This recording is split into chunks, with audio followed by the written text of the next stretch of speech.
Envelhecer é uma sorte grande, uma fase da vida que naturalmente deve chegar se nada atravessar o seu caminho. É importante que venha com saúde, porque sem ela muitas vezes fica difícil viver. Conversar sobre saúde das pessoas idosas é cada vez mais uma necessidade que em algum momento vai impactar a todos nós. Seja pelas pessoas que amamos e precisamos cuidar, seja porque um dia, com sorte, seremos nós os velhos. O Sala de Convidados de hoje coloca a saúde da pessoa idosa em debate. Todo mundo envelhece. Hoje é hoje e amanhã pode ser outra coisa. As pessoas não envelhecem todas da mesma forma. O Brasil está lotado de órfãos da pandemia com mais de 60 anos. Nós já temos ações capazes de trazer benefício para as pessoas idosas. Esse é um processo individualizado também. A gente precisa cada vez mais ter políticas que cuidem mais das pessoas idosas. E a gente precisa compreender o que será necessário para cada pessoa em cada etapa do processo de envelhecimento. Comigo no estúdio hoje, conversando sobre saúde da pessoa idosa, Alexandre da Silva, secretário nacional dos Direitos da Pessoa Idosa do Ministério dos Direitos Humanos e da Cidadania, Fabiana Damasio, diretora da Fiocruz Brasília, e Dália Romero, doutora em Saúde Pública e coordenadora do Grupo de Informação, Saúde e Envelhecimento do ICICT da Fiocruz. E eu adoro quando você participa de casa, mandando as suas perguntas ou dividindo a sua experiência com a gente. A gente recebe aqui pelo WhatsApp 021 99 701 8122 ou pelas redes sociais do Canal Saúde, então só não vale deixar de participar. Alexandre, Fabiana, Dália, que prazer estar com vocês aqui presencialmente. Alexandre, eu vou começar com você, porque a gente já vive a revolução do envelhecimento, né? O envelhecimento já está presente, a nossa população já é mais velha do que jovem. E aí a pergunta é, em alguns estados e municípios, em cada 3 pessoas, uma idosa. Como é que o Brasil está respondendo e acolhendo essa população hoje? Tudo bem, você fez aquela pergunta inicial, né? Com sorte todo mundo pode envelhecer? Eu acho que é com sorte e com boas políticas a gente envelhece bem. Então, quando você traz essa situação, é para dizer que no nosso país, de dimensões continentais, você tem alguns lugares onde as pessoas, o grupo de pessoas idosas já estão em grande quantidade, vamos dizer assim. Então, alguma coisa acontece ali que faz com que as pessoas envelheçam melhor lá, enquanto em outros estados isso não acontece tanto. Então, se você pega Roraima, quer dizer, nem 10% da população lá de Roraima é idosa, mas vai para o Rio Grande do Sul, mais de 20% já é pessoa idosa. E dentro de alguns municípios, mais da região sul e espalhado em algumas outras partes do nosso país, você tem números maiores, 30%, 34% de pessoas idosas. Ou seja, de cada 3 pessoas, uma já é idosa. Isso quer dizer que as políticas estão funcionando em alguns espaços, alcançando alguns grupos de pessoas idosas e em outros não. Mas o mais importante é o que vamos fazer para que todo mundo tenha, de fato, o direito de envelhecer com dignidade. Esse é o grande desafio colocado para um país do tamanho do Brasil. É super importante você trazer isso já na abertura do programa, né? Porque sorte, na verdade, se nada atrapalhar, e se não tiver política pública, tudo atrapalha, né? Exatamente. Nas desigualdades. E aí sim. Quero trazer para a Dália, essas informações, esses dados todos que o Alexandre trouxe, nos dizem o quê sobre a desigualdade no Brasil? Antes de falar da desigualdade, eu queria apontar que sou demógrafa, então eu sempre gosto de olhar a questão da estrutura por idade e por sexo da população. Então, quando a gente fala de revolução do envelhecimento, o demógrafo questiona, porque a gente, na verdade, eu acho que a grande revolução aconteceu nos anos 60 e 70, que foi a diminuição da fecundidade. Brasil se caracterizou no mundo por utilizar medidas coercitivas, inclusive, para diminuir a fecundidade. Então, a gente já sabia que 30, 40 anos depois iria acontecer que uma mudança da estrutura etária da população. Então, quando a gente fala Brasil está envelhecendo, na verdade, não é que Brasil se caracteriza porque estamos vivendo muito mais. Não. A gente está se caracterizando porque está diminuindo muito a fecundidade. Então, claro, se não tem criança, quando vocês faz a proporção por idade da população, o que tem são pessoas idosas. De maneira que, como demógrafa, eu gosto de colocar que a discussão do envelhecimento é uma discussão do pacto social. O que é o que o Brasil quer? Qual é a estrutura por idade feliz para o Brasil? Pouca criança, cada vez menos filhos. Lo que estamos trabalhando envelhecimento, militando pelo envelhecimento no Brasil, precisamos nos preocupar também com o outro extremo da vida, que é o direito a ter filhos e o direito a cuidar. Então, isso me interessa muito, por isso nós três também trabalhamos na política do cuidado, que não é só do cuidado da pessoa idosa, é cuidado da criança, oportunidade de ter filho, oportunidade de morrer bem, uma boa morte. Então, são tantos temas que a gente tem que falar sobre a questão do envelhecimento. Outra questão, eu gosto de separar envelhecimento individual de envelhecimento demográfico. Proporção, porque pode mudar. Se aumentar a fecundidade, vai diminuir a proporção de pessoas idosas. Mas isso não tira a relevância dar visibilidade ao problema do envelhecimento no Brasil, que, como você tocou, é bem desigual. E que outro tema é o envelhecimento individual. O que me preocupa a mim, preocupa a você, o que preocupa a todos. Cada indivíduo também, como falou o vídeo, tem um envelhecimento diferente. No Brasil, ele está atravessado por desigualdade profunda. O que significa isso? Eu gosto de trabalhar também com outro tema, que é o direito a envelhecer. O Alexandre também, claro, o Ministério de Direitos, quem luta pelos direitos também luta por o direito a envelhecer. Então, me preocupar por indígenas que não têm direito a envelhecer no Brasil, por população negra aqui do Rio de Janeiro que não tem direito a envelhecer. Nós estamos do lado da maré. Então, envelhecer com saúde é um luxo. Você falou envelhecer, boa sorte, são políticas públicas, mas, gente, muitas pessoas querem envelhecer mesmo sem saúde, mesmo com problema, mesmo com doença. Então, essa oportunidade de envelhecer e precisa desse pacto de politizar a agenda de envelhecimento e entender que estamos lutando contra a desigualdade, estamos lutando por oportunidade e estamos lutando por visibilidade. E que eu achei interessante também é que estamos também falando de juventude, né? Ou seja, falar de envelhecimento é também falar da juventude, claro, né? Claro. Fabiana, a Fiocruz Brasília sediou recentemente um evento, né, por conta do Dia Internacional da Pessoa Idosa. A Fiocruz se mobiliza, se volta para isso. A própria Dália é um exemplo, né, de pesquisas que são feitas. Eu queria que você trouxesse um pouquinho esse panorama do olhar da Fiocruz, da abertura que a Fiocruz tem para esse assunto, a importância que se dá dentro da instituição para olhar para tudo isso.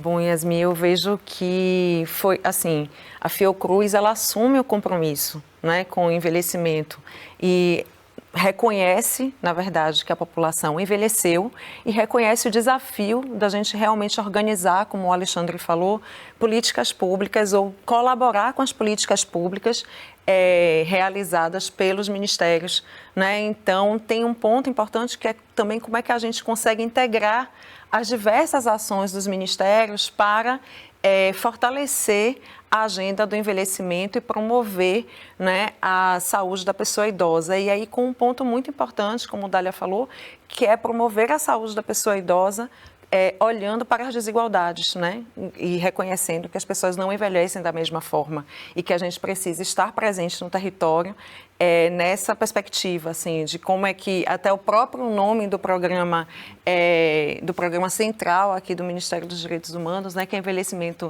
envelhecer nos territórios, né, e é trabalhar com a perspectiva do envelhecimento ativo e saudável, reconhecendo que a pessoa idosa ainda tem muito o que colaborar, né, e muito o que, assim, seguir com a sua trajetória. E aí, nessa perspectiva, foi que a gente realizou, né? Na verdade, foi um evento realizado muito em parceria ali, Ministério dos Direitos Humanos e Fiocruz, e reunindo, por exemplo, gestores de todo o Brasil para pensarmos em vários temas, né? Então, o amanhã é hoje, o futuro é agora, né? Foi o tema central exatamente para a gente poder reconhecer a urgência de desenvolver ações para as pessoas idosas. Porque é muito interessante ver a população que está ali na faixa dos 55, 60 anos e que na maioria das vezes a gente pode notar que o envelhecimento também já não é mais o mesmo, né? Uma população que é produtiva e que de repente chega aos 60 e passa a ser taxada de uma população inútil, né? Eu acho que tem 2 pontos aí para colocar, né, para a gente melhorar, assim, aprimorar o debate, complementar o debate. O primeiro ponto é que eu lembrei de um texto que eu escrevi certa vez, onde eu dizia que tem pessoas no nosso país que vão envelhecer e vão envelhecer bem, e vai dar tudo certo. Suave, né? Tem um grupo que vai envelhecer e em algum momento vai sentir uma discriminação porque ela é a pessoa mais velha. Aí ela fala, opa, como assim? Né? Mas tem um outro grupo, e é esse, talvez, que nós estamos falando bastante, é que já vai nascer sofrendo algum tipo de discriminação. E aí o processo de envelhecer não vai ser esse das oportunidades, vai ser esse do acúmulo de discriminações. Então, você envelhecer sendo uma pessoa com deficiência, uma pessoa pobre, uma pessoa de pele mais escura, uma pessoa que mora num lugar mais afastado, sem muitos serviços, é bem diferente de quem envelhece podendo conviver com mais gerações, podendo construir, né? Então tem um envelhecer de oportunidades e tem um envelhecer que é por acúmulo de discriminações.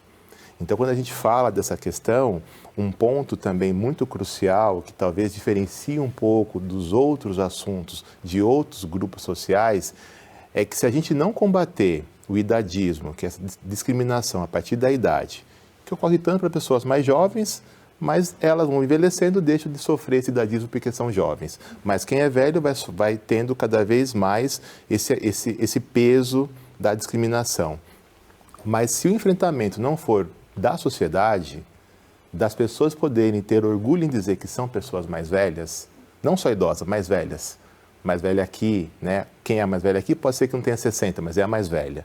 A mais velha da faculdade, a mais velha do outro trabalho, a mais velha que está fazendo academia. Se a gente não combater esse idadismo, a gente vai ter uma ineficiência desse elo de ações que os diversos segmentos podem fazer para melhorar a vida de todo mundo. A entrevista é um sinal de envelhecimento nosso coletivo, né? Ela trouxe um contexto mais amplo, mas assim, todo mundo aqui está envelhecendo. E esse envelhecer possibilita que quem está nos assistindo reflita, aprimore, contribua, e nós também de saber um pouco mais, ainda que a gente fale bastante, mas o que cada um tem pensado e o que a gente vai sair daqui também transformado depois desse encontro. Então, envelhecer tem essa magia, né? Tem essa possibilidade. Bom ler assim, né? É uma magia mesmo. Vamos trazer uma reportagem para a gente poder aqui trazer mais elementos para o nosso papo. Para envelhecimento digno, políticas públicas que acolham as diversas formas de envelhecer. Essa foi a essência do evento O Amanhã é Hoje, o Futuro é Agora, realizado pelo Ministério dos Direitos Humanos e da Cidadania, sediado na Fiocruz Brasília. O envelhecimento acelerado da população brasileira, comprovado pelos institutos de pesquisa, coloca o país diante de outra realidade. Num futuro nem tão distante, haverá mais pessoas idosas do que jovens, condição que traz novos desafios. Um dos maiores desafios que eu vejo é a questão do etarismo funcional. Tá? Existe dentro da instância das gestões, de um modo geral, nos 3 níveis, uma dificuldade de compreender e aceitar a implementação das políticas públicas. Nós temos uma lei de 94 que definiu a política nacional da pessoa idosa. Hoje são poucos estados que têm a política estadual e quase nenhum município tem a política municipal de direitos da pessoa idosa. Eu sei que o Brasil está lotado de órfãos da pandemia com mais de 60 anos, sem ter para onde ir. Atento a isso, o Ministério dos Direitos Humanos e da Cidadania promoveu um amplo debate em torno do tema O Amanhã é Hoje e o Futuro é Agora, que ao discutir as questões do envelhecimento, também considerou as experiências pessoais, levando em conta singularidades e individualidades da pessoa idosa. Tomando como base os atravessamentos também, porque as pessoas não envelhecem todas da mesma forma. Esse é um processo individualizado também. E a gente precisa compreender o que será necessário para cada pessoa em cada etapa do processo de envelhecimento. E neste contexto, Um exemplo disso é o Programa Habitacional Cidade Madura, no estado da Paraíba. O programa reúne serviços das Secretarias de Saúde, Segurança Pública e Educação. Juntos, formam uma rede de cuidados à pessoa idosa, proporcionando moradia, assistência médica e social, com atividades de educação e lazer. Ingressou, além da habitação, além de toda a segurança dentro dessas secretarias, ainda tem atividades que são ofertadas pela secretaria, de convívio social, de palestras para falar sobre seus direitos, alertar sobre seus direitos. Joilma também ressalta que a pessoa idosa precisa ter bons vínculos familiares. Durante todo o processo, a gente está sempre colocando a família. Inclusive, para ingresso no Cidade Madura, a família assina um termo de responsabilidade, para não abandonar, porque abandonar a pessoa idosa é crime. Entre as incertezas do futuro, o dia a dia demonstra que o protagonismo de pessoas idosas é um caminho inclusivo, igualitário e justo já possível hoje. Afinal, todo mundo envelhece. Então hoje eu acredito em políticas públicas e atitudes do ser humano também olhar o próximo e olhar que hoje é hoje e amanhã pode ser outra coisa. Então o nosso tempo é agora, o meu tempo é agora. Hoje eu tenho 62 anos e quero chegar nos 104, mais ou menos, né? Então qualidade de vida, amor, carinho, respeito para os próximos. E os próximos são os nossos mais velhos, são os idosos, né? Que todos têm o direito de chegar aos 104, né? Ou a possibilidade, com saúde.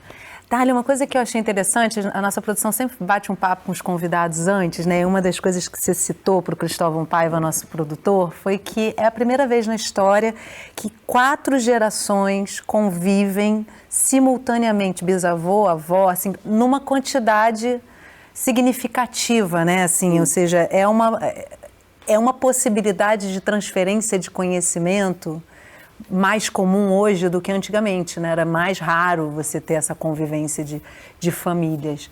Qual a importância do que a gente está podendo notar agora em termos até de pensar o envelhecimento dessa geração mais jovem? Sim, é certo. Primeira vez que na história da humanidade a gente consegue essa convivência de várias gerações, mas também é muito certo que isso vai mudar rapidamente, porque, como falei anteriormente, a diminuição da fecundidade é um tema que daqui a pouco a gente vai falar muito mais. Filho é uma base que está desaparecendo, então esse momento que está vivendo minha geração, eu tenho 63 anos de idade, então eu nasci em 1961 e convivo com várias gerações, tenho muitos irmãos, tenho uma família grande, mas eu tenho só uma filha. Então minha filha já não vai ter essa oportunidade da grande família. E isso está associado com a necessidade de mudança da política pública. Porque no Brasil, isso preocupa bastante, a Constituição diz que o cuidado da pessoa idosa é responsabilidade da família, do Estado e da sociedade. Só que se a gente não tem como garantir família, cuidado, por isso estamos lutando pela política de cuidado, você não tem como, esse ponto, que é o que tem a principal responsabilidade, que é a família, ele vai perder peso. Então a sociedade e o Estado, que é o que estamos discutindo hoje, tem que ser a protagonista. Por isso eu insisto que não apenas um pacto social, mas como coloquei no Congresso Fortaleza, por isso eu não consegui assistir a esse encontro lindo em Brasília, porque estava em Fortaleza discutindo política pública com a Brasco, e colocávamos lá que se tem o Brasil um tema em comum, porque estamos procurando um tema comum para unir a sociedade em uma luta, é o envelhecimento. Não apenas porque todos vamos envelhecer, não, mas porque o envelhecimento está sendo uma questão para todas as gerações. Os jovens de hoje, como eu constatei, trabalho em uma comunidade aqui, de uma favela, a Favela Parque, os jovens, em uma roda de conversa, falavam sobre o grande peso que eles estão sentindo, cuidando de sua mãe que tem Alzheimer. Eu ia trazer isso. Cuidando. Então, Sim. os jovens estão sofrendo extremadamente com a fragilidade da política pública no Brasil. Na verdade, eu chamo isso idadismo institucional, porque não temos visibilidade. O que estamos lutando Por isso agradeço muito esse programa, porque estamos em uma invisibilidade enorme. E mais os jovens da favela, homens, especialmente homens, estão falando, gente, o que está acontecendo? Estamos sozinhos, cuidando de nossas pessoas idosas no território.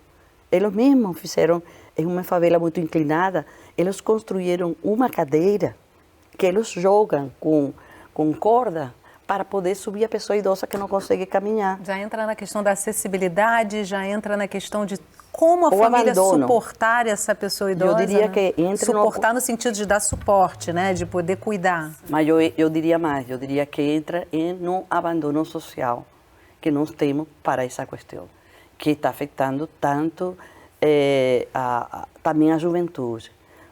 Nós temos Brasil Assinou, nós temos no PPA, na saúde, um compromisso 2024-2027, a luta contra esse idadismo, contra a discriminação. Mas nesse mesmo texto diz essa luta é intergeracional, essa luta também contra a desigualdade. E essa luta não está no texto, mas eu agrego, é uma luta comum. Eu queria agregar uma questão nessa luta também, que eu muitas vezes questiono. Não que, é claro que concordo que as pessoas que já têm um acúmulo de desigualdade na vida podem viver, não necessariamente, um envelhecimento pior, porque é o cruzamento da discriminação. Mas eu quero agregar que a classe alta, a classe média, também está sofrendo muito. Eu diria que todo mundo sofre, por isso que é um tema comum. Alguns sofrem mais, outros sofrem menos, mas é um grande sofrimento. Sim. Na pandemia, como vimos agora no vídeo, os órfãos na da pandemia, né? Mas órfãos não só porque não tinha familiar, órfãos porque quantas pessoas a gente não viu aqui em Leblon, que é o metro quadrado mais caro do Brasil, pessoas idosas que estavam abandonadas dentro dos apartamentos, sozinhas, não tem ninguém, ou tem uma pessoa cuidadora, tem para pagar 10.000 reais mensal, podem ter o dinheiro, mas estão sofrendo na solidão. Sim. Então, isso, saúde... Super importante falar, né? Porque é tão comum, acho que todo mundo conhece uma família que precisa desse suporte, Você né? pode ser juíza, ganhar muito dinheiro, mas se tua mãe fica com Alzheimer, tua vida cai completamente.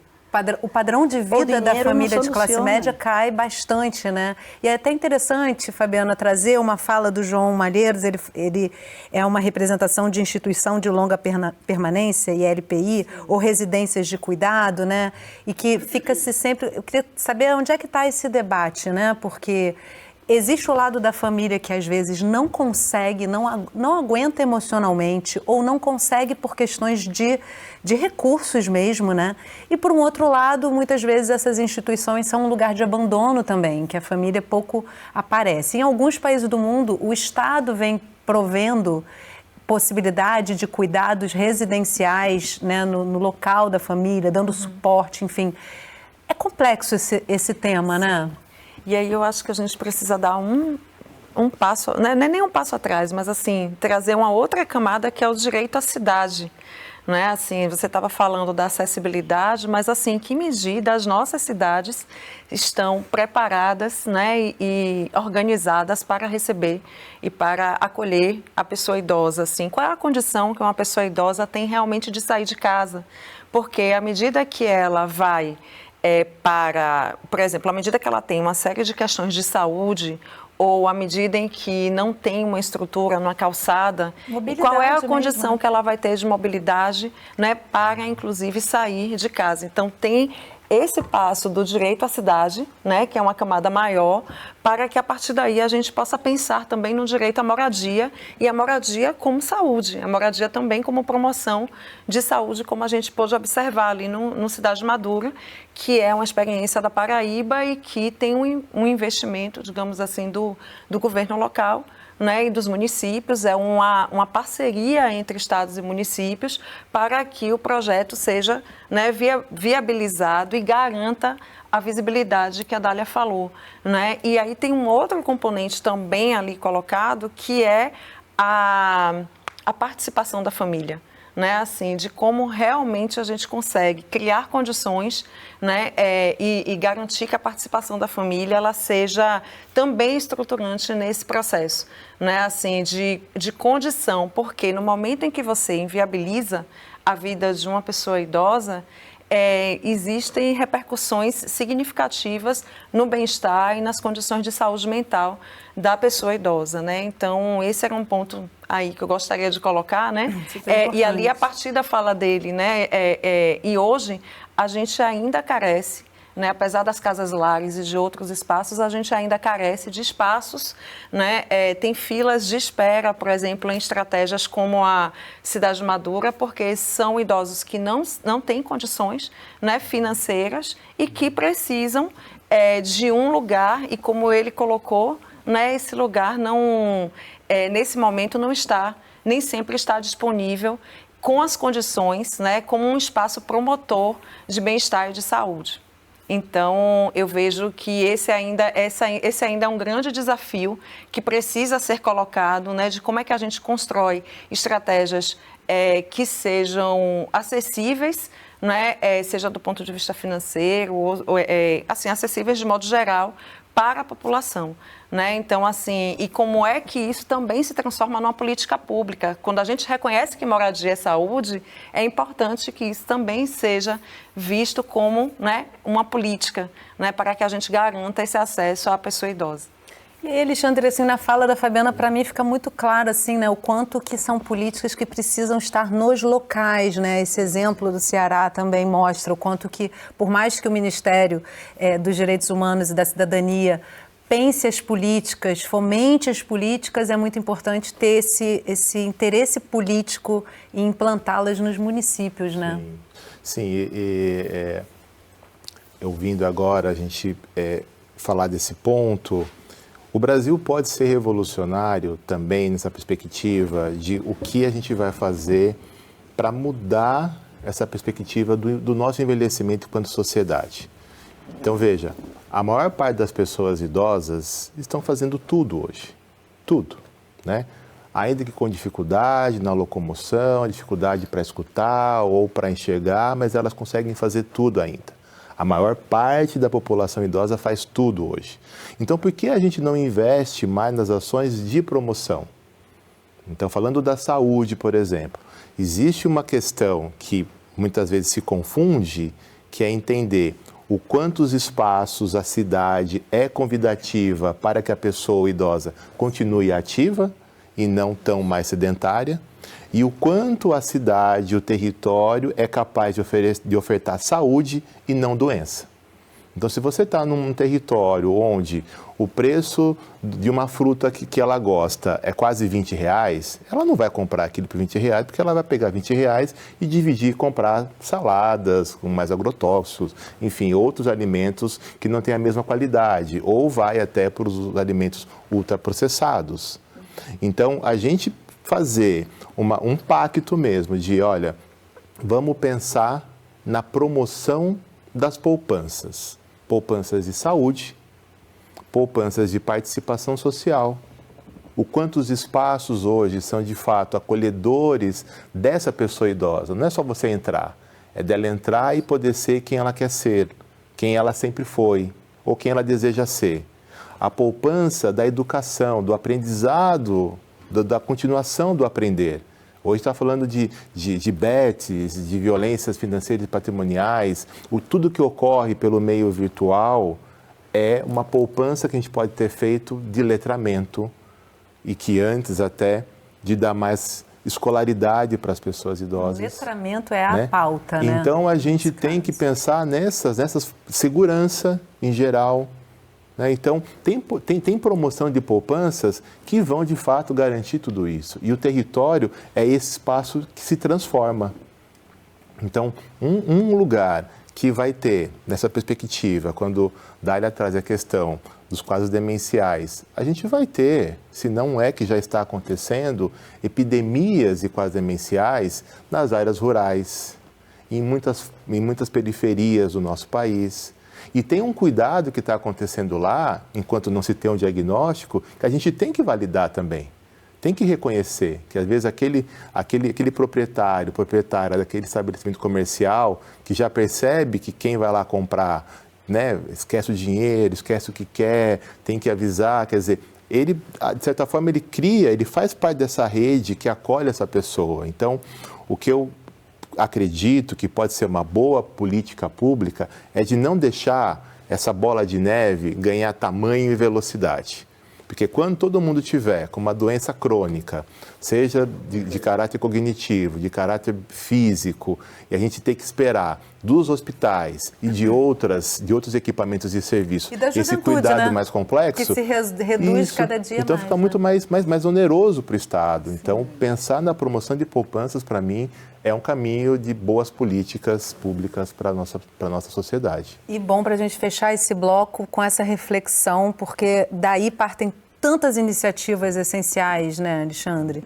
Vamos fazer um intervalo rapidinho e na volta a gente continua com essa conversa sobre saúde da pessoa idosa. Não sai daí, a gente volta já.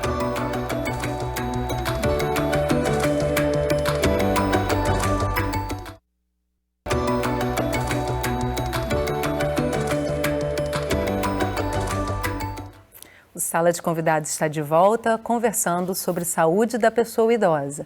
Comigo no estúdio para essa conversa, Alexandre da Silva, secretário nacional dos Direitos da Pessoa Idosa do Ministério da Cidadania, dos Direitos Humanos e da Cidadania, Fabiana Damasio, diretora da Fiocruz Brasília, e Dália Romero, doutora em Saúde Pública e pesquisadora em Saúde sobre Envelhecimento do ICICT Fiocruz, coordenadora também de um programa, de um grupo de pesquisa.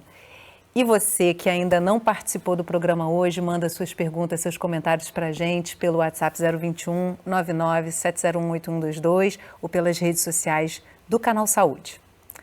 A gente acompanha agora mais um pouco do evento O Amanhã é Hoje, O Futuro é Agora, realizado pelo Ministério dos Direitos Humanos e da Cidadania, sediado na Fiocruz Brasília. O Brasil precisa saber lidar com o envelhecimento.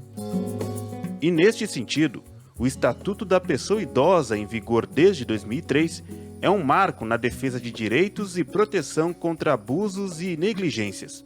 Determinações legais que permearam os debates do encontro O Amanhã é Hoje, O Futuro é Agora. O evento, organizado pelo Ministério dos Direitos Humanos e da Cidadania, teve debates focados no 1º de outubro, Dia Nacional e Internacional da Pessoa Idosa, data instituída pela Organização das Nações Unidas em 1990.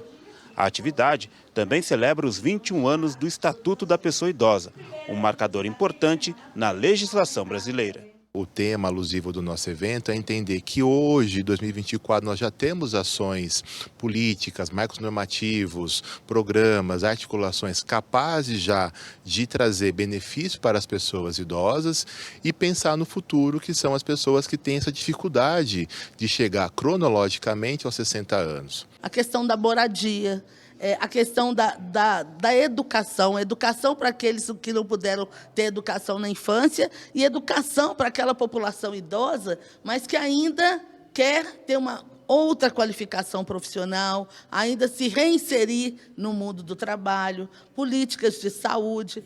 Na ocasião, o Ministério dos Direitos Humanos fez o lançamento do Guia de Orientação para a Pessoa Idosa em Situação de Riscos e Desastres. Acesse a cartilha no site do MDHC para conhecer os principais golpes e denunciar. Vá a uma delegacia, ligue 190 ou Disque 100 e denuncie. O programa Envelhecer no Território foi apresentado como uma iniciativa do Ministério dos Direitos Humanos e da Cidadania, com o objetivo de promover e garantir direitos humanos da população idosa. Já atuando em 13 municípios, o programa está em expansão para mais 37 e, até o final do ano, pretende chegar a 50 cidades em todo o país. Instituições como a Fiocruz têm que estar engajadas nessa discussão para poder a gente sair do lugar.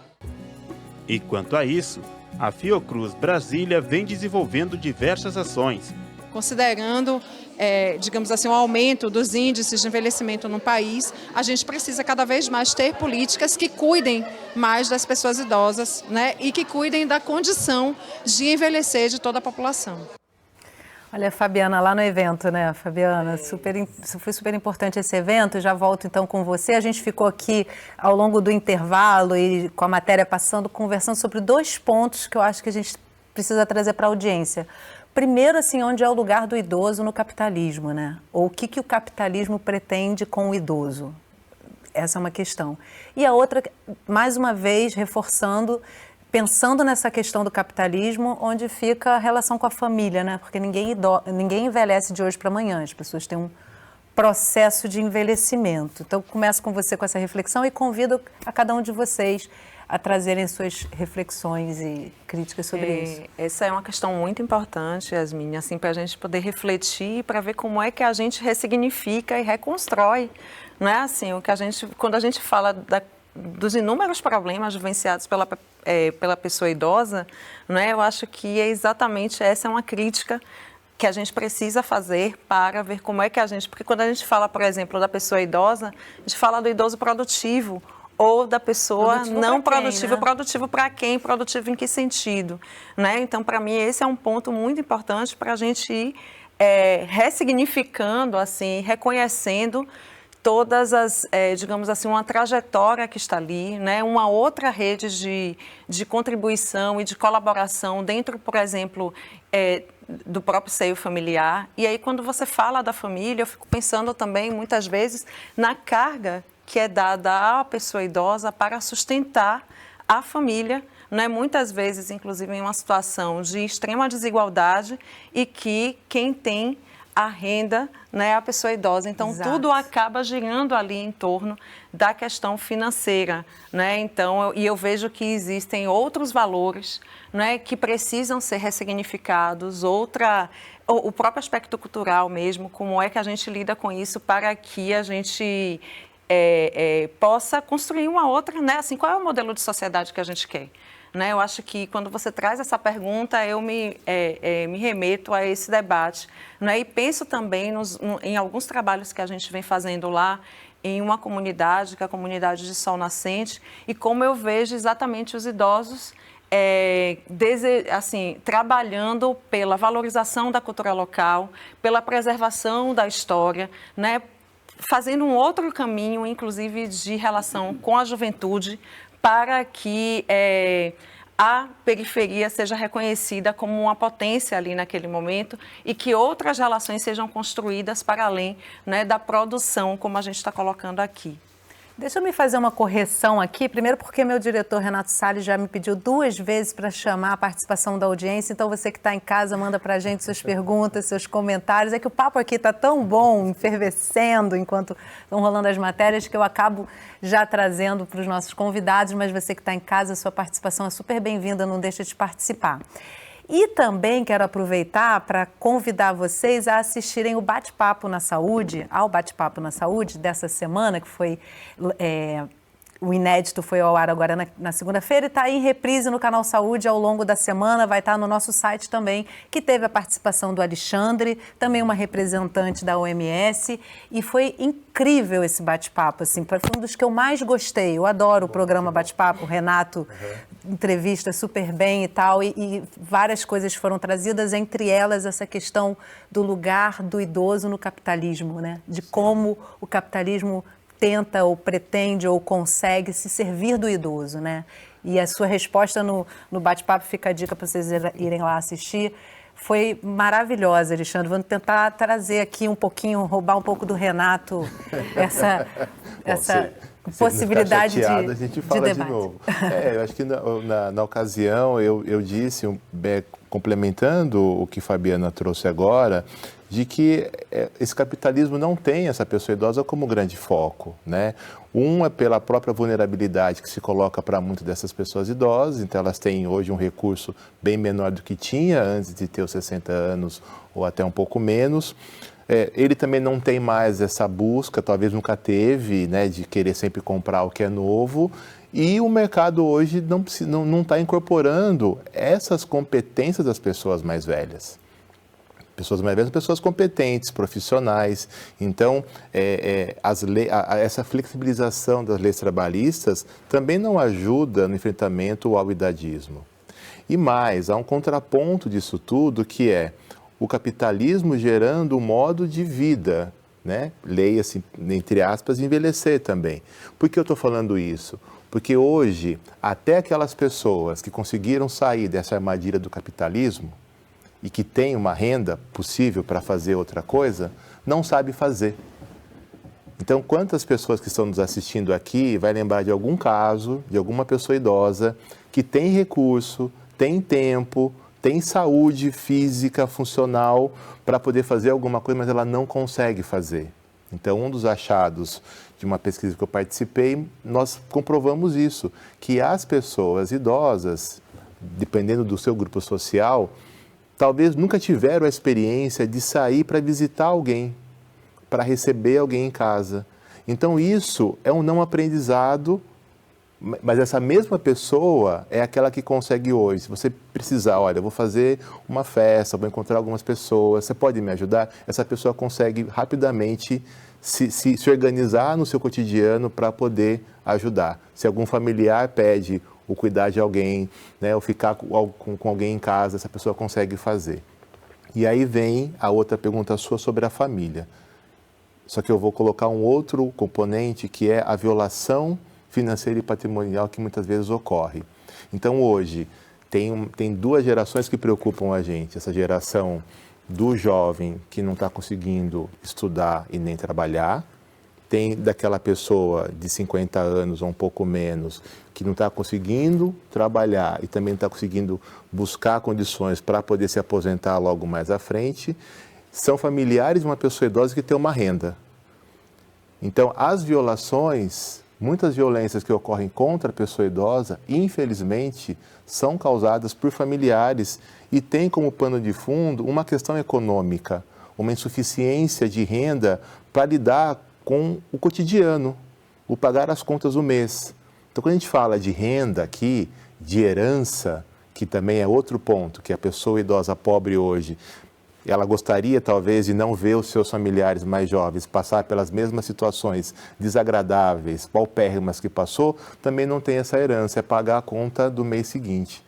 Então, qualquer violação que ocorre, e hoje você tem a questão dos jogos de aposta, você tem hoje outras formas, mesmo consentidas, mas não bem explicadas, para a pessoa idosa, ela também acaba sendo afetada. Então, família, capitalismo, a violação, elas estão muito envolvidas. A gente precisa ter, agora vem o paradoxal, na própria família a resposta para isso tudo. Então, esse acolhimento da família junto com o Estado é que vai garantir que essa pessoa idosa saia um pouco dessa lógica do capitalismo, viva, não só sobreviva, viva pelo lazer, pelo turismo, mas que os familiares também possam dar essa condição para ela. Até porque, né, Dália, abandono de idoso, seja pelo Estado, seja pela família, é crime, né? E a gente conversava aqui, você comentou, durante o intervalo, você comentou alguma fala minha que você queria trazer uma... Eu amo sala de convidados porque eu aprendo demais. É tão bom ouvir uma pesquisadora, pessoas que estão engajadas no tema. E quem está em casa aprende também, né? A gente está vivenciando o envelhecimento, se impactando por ele, porque nas nossas famílias a gente começa a presenciar isso. E, no entanto, a gente muitas vezes vai ter dificuldade de lidar com o envelhecimento da população que está no nosso entorno, né? Mas eu queria trazer rapidamente o tema do capitalismo. Acho que vale a pena lembrar dois grandes sociólogos que eu admiro muito, sempre tenho, a Simone de Beauvoir, né, e o Norbert Elias. A Simone de Beauvoir falava o envelhecimento, ela tem um livro A Velhice, que recomendo a todos ler, e ela falava aí, o envelhecimento, a situação, a discriminação com a pessoa idosa, é o ápice do capitalismo, né? Assim como o capitalismo fez muitos esforços para anular o lugar da mulher, e até hoje faz, até hoje a gente vive isso no Brasil, assim ele faz tudo para anular o lugar da pessoa idosa. E Norbert Elias falava da sociedade dos moribundos. Vamos criando aquela sociedade dos moribundos que você vê na retórica das políticas públicas, na discussão no Congresso, por exemplo, o grande peso que o grande problema é o aumento da população idosa, que tem muito errado nessa história, né? Porque se o problema é a alta proporção de pessoas idosas, então a gente teria que rejuvenescer a população. Então, a discussão do capitalismo, ele está inserido não apenas na ideologia neoliberal. Eu acho que entre nós que somos de esquerda, também existe um grande capacitismo. Você vê uma grande dificuldade de colocar na agenda a pessoa idosa, por exemplo, na política feminista. Sou feminista, mas não aparece. Mulheres desaparecemos. Isso é um olhar, e esse é um viés muito capitalista. A gente, como mulher, desaparece da agenda feminista depois dos 50. Você vê na ações afirmativas, que felizmente o governo atual tem uma agenda de ações afirmativas, onde está o combate ao racismo, você tem combate à discriminação de gênero. Não aparece uma vez o combate ao idadismo. Mesmo estando na agenda, mesmo a gente tendo conquistado isso na Conferência Nacional de Saúde com participação social. Não aparece. Então, nós precisamos resgatar isso também, porque nós precisamos entender. Agora, tem um dado que, se é positivo, muito positivo, que vai contra esse auge do capitalismo e anular a pessoa idosa, que tem a ver com o que nosso presidente falava e fala muito, que é o verbo cuidar, né? Esse verbo cuidar, ele não ficou apenas no blá, blá, blá, né? Eu acho que o Brasil tem que comemorar que há 2 ou 3 dias, conseguimos que o Congresso aprovasse, se aprovou o que era um projeto de lei Cuidado, né? Ou seja, colocamos na agenda, colocamos na política pública, como está falando a Alexandra Fabiano, a necessidade de levar a política pública. Mas essa política é muito concreta. Ela vai falar, aí vou para o ponto da família. Essa política, vamos a cuidar. Mas cuidar não é só cuidar com dispositivo médico, clínico, não. Entendemos a saúde como algo que está se reproduzindo dentro da própria unidade familiar, dentro do ambiente doméstico, não necessariamente família tradicional, pode ser diferentes formas de família, diferentes formas de a gente.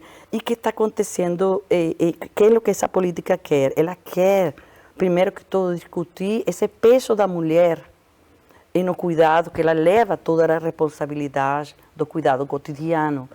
Mas com essa política a gente também quer, e a Fiocruz participa, todos os ministérios, o presidente colocou todos os ministérios a trabalhar em função dessa política, colocou a IPEA, o IBGE, Fiocruz. Então, a gente coloca nessa política a necessidade de dar suporte ao cuidado das pessoas dentro do domicílio, mas também das mulheres que possam sair a trabalhar sem culpa, porque vamos a ter mais creche, a gente quer creche. Ter creche também é uma política saudável para o envelhecimento, ela é boa para o envelhecimento. São muitas pessoas idosas que estão ficando em casa cuidando dos netos.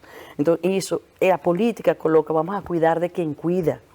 Vamos a cuidar de quem cuida. E um grande peso dessas pessoas que cuidam são as que cuidam pessoas idosas, que estão em pleno abandono. Aqui no Brasil, não se reconhece como trabalho. Essa política diz, vamos a reconhecer como trabalho.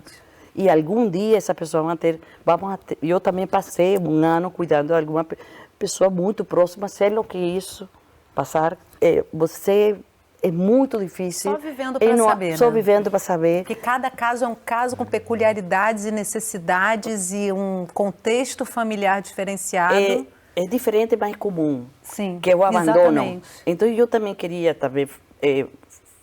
colocar muito ênfase também na discriminação e o abandono institucional e social, não só familiar. O que acontece? A gente sempre fala, quem viola o pior crime contra as pessoas idosas é dos familiares. Claro, os familiares são os únicos que estão perto. E tem também um contexto histórico dessa família, né? Que muitas vezes divide a família. Você não tem essa história desse idoso e que de repente chega no final da vida, está abandonado, que de forma nenhuma pode acontecer, mas você verifica que também há complexidades nas relações que resultam nisso eventualmente. Sim, né? mas a grande essa Porque política não é fácil, de cuidado, né? essa política que eu acho que temos que reconhecer muito desse governo, algo muito positivo, que a gente conseguiu uma agenda comum, isso é muito bonito, porque você viu no Congresso todo mundo votando a favor, foram pouquíssimos votos contra, porque se entendeu isso, que esse abandono social e abandono institucional, abandono da família, é ruim para todos. É muito para... Então, ou a gente... Hoje eu abandono, amanhã eu sou abandonada, né? É um dado. Agora, a família, vamos ter que acabar com esse romanticismo de que a família vai ser o suporte. Não é, gente, não é. Não existe. Os jovens de hoje não têm mais filhos. Não tem família tradicional. A gente tem... Minha família, hoje em dia, são meus amigos. Eu cultivo a rede desse suporte social entre amigos, apoio, um ajuda, outro ajuda, porque essa é a realidade. Essa é a realidade. De colocar o peso sobre um filho único, de que ele vai te cuidar, é muito cruel. Por isso, o seminário foi importante. Que geralmente é esse filho único que tem filhos pequenos e que de repente vai ter que estar lidando com 2 gerações de cuidado. Então, né? a forma de morar não tem que ser só a instituição de longa permanência. A gente está falando só de LPI, mas se tem, como a Fabiana colocou, se tem uma diversidade de formas de moradia que a gente vai ter que explorar, que a gente vai ter que trabalhar por ela, que a gente vai ter que lutar. Pensar enquanto política para poder levar adiante. Agora, olha só, a gente está chegando já no finalzinho do programa. Queria ouvir ainda rapidamente Alexandre e Fabiana. Fabiana, a gente nesse bate-papo, que mais uma vez eu vou recomendar quem está em casa assista, porque está belíssimo, a Carla Jacomin, consultora da OMS para o envelhecimento e cuidados de longa duração, ela fala de uma linda experiência em Portugal, de uma parede de vidro entre uma creche e um asilo, e do quanto que isso mobiliza tanto as crianças quanto os idosos. Eu queria um comentário seu sobre essa perspectiva de possibilidade de olhar a integração. Quando a gente traz, né, essa relação intergeracional, ela é fundamental não só como um processo de aprendizado, como afeto, né, de construção de afeto ali naquele espaço. Então, na relação intergeracional, ela também pode ser, digamos assim, um processo de cuidado, né? Dália estava falando do cuidado, e o cuidado é exatamente assim, é aquela criança que está nascendo e que pode ouvir a história, né? E ao mesmo tempo aquela pessoa idosa que pode aprender um conjunto, né, de novas possibilidades ali com a criança, e os idosos estão, né, eu vejo em vários processos como estão abertos a processos de aprendizado, né, porque faz parte digamos assim, faz parte da vida, né? Então, a relação intergeracional, ela precisa ser cultivada, né, para que a gente possa fazer com que as histórias permaneçam, e não só isso, né, mas para fazer com que haja um apoio mútuo ali entre as diversas gerações dentro da sociedade, né? Então, dentro das casas, né, existem casas que já cultivam também, tem a experiência, né, internacional, mas existem experiências no Brasil que também cultivam as relações intergeracionais, né, e que a gente também precisa valorar nesse sentido, assim, de como é que a gente aproveita o espaço, de como é que a gente faz com que esse contato seja principalmente um contato de cuidado e de construção de afeto, né, para que as histórias não se percam. E, por exemplo, dentro de uma família, né, como é que você reconhece a importância dos seus mais velhos, né? Então, isso precisa ser aprendido desde a partir dessa possibilidade de encontro intergeracional, né? E que isso seja, né, também uma prática a ser desenvolvida nos diversos espaços que a gente tem aqui, como o Dália estava falando, de construção coletiva, né, de relações ali para que sejam também protetivas, né, protetoras, melhor dizendo. Alexandre, quando eu comentei com você sobre essa citação, né, que foi feita no Bate-Papo na Saúde, você comentou que tem experiências parecidas no Brasil, né? Assim, quanto que tem de metáfora, né, nessa experiência? Porque realmente você dividir crianças e idosos por um vidro em que elas podem se ver e de alguma forma conviver com a energia uma das outras, né, um movimento uma das outras. Eu acho que a gente está terminando essa conversa da melhor forma, unindo as pontas, né? Então, Todo mundo aprende nesse convívio intergeracional. Eu não sei por que a gente cria, talvez a lógica do capitalismo explique disso de novo, essa separação. Povos indígenas, alguns deles, têm como perspectiva da criança ser a pessoa mais velha, porque ela convive com a pessoa mais velha e sabe o que representa a pessoa mais velha. A pessoa mais velha se acha plena enquanto pessoa, quando ela tem a condição dada pela terra de cuidar da sua comunidade e que envolve a criança. Então, esses olhares que se cruzam, eles constituem um ao outro, né? Então, a criança olha para o idoso e esse olhar da criança para o idoso constitui e vice-versa. A gente tem feito algumas ações, pensando nas políticas públicas, tentando fazer isso. Então, olhando para a escola, por exemplo. Os professores de 50 anos ou mais começam já a ter essa dificuldade de como lidar com os alunos das mais diversas idades. Eu também sou professor, eu lembro a primeira vez que quando estava mais forte a questão do celular e tinha que deixar usar porque já eram universitários, aí, era um assunto complicado, eu falei, espera eu preencher a lousa, que eu vou explicando aqui o porquê de tal pauta com outra tal. E eu falei, depois eu vou dar um tempo para tomar uma água e eles vão copiando tal. Aí eu falei, agora vocês podem copiar. Aí alguém foi lá e tirou uma foto, falou, pronto, professor, a aula já está aqui. Então tem uma dificuldade nesse entendimento das gerações. Então a gente está fazendo, por exemplo, uma história em quadrinhos que vai trazer esse aspecto da intergeracionalidade, que vai falar da questão das diversidades, que vai falar sobre o idadismo. E a ideia é que a criança aprenda da linguagem que para ela faz mais sentido, que é uma história de quadrinho, que a gente pode, enfim, animar e colocar em alguma rede social, mas também desse professor que vai entender o que é que pode ser discutido com a criança e que vai ser bom para todo mundo. É essa a ideia. Pensar o envelhecimento hoje é pensar em envelhecimento de quem já é uma pessoa idosa e em envelhecimento de quem não é a pessoa idosa. E que um dia, se tudo der certo, e muitos grupos sociais precisam ter esse direito, porque para muitos grupos nós temos ainda dados que falam da morte violenta, da morte precoce, da morte injusta. Então, o direito de envelhecer para todas as pessoas faz muito sentido, ainda mais depois desse debate tão rico de perspectivas, de conhecimento. Que bom fechar assim, Alexandre, obrigada, que bom ter tido vocês aqui com a gente para uma pincelada nesse assunto, né, que merece uma série de debates. Muito obrigada, Alexandre, Fabiana e Dália, por estarem aqui com a gente. Obrigada a você que acompanhou o programa de hoje. Eu te encontro na próxima semana com um assunto sempre importante para você. Não vai perder. Até lá!